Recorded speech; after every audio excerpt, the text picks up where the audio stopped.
Eu acredito que vocês consigam estar ouvindo esse barulho chato. Eu vou ter que identificar ele, aonde que exatamente está. Eu já dei folga na polia, na correia. Para não bagunçar ela, mantém para cima aqui, ó. Mantém ela em cima aqui, ó. Só cuidado para a chave não escapar lá do parafuso, que ele mesmo faz a âncora. Ó. Pega um ferro aqui, ó. Passa aqui, ó. Alguma coisa. Só para manter a polia, tá vendo, ó? A correia. Aí ela fica no lugar. Aí você pode trabalhar lá embaixo, normalmente. Bom, a polia tá na mão, a chave é uma multidentada que vai interno.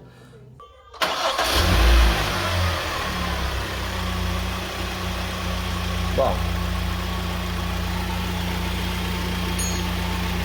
é para comparar o barulho que foi solucionado, certo? Então, mais um caso, mais uma situação resolvida. E o seguinte, antes ela travava e batia o tensor, tec, tec, tec, tec, tec, e o ruído da polia.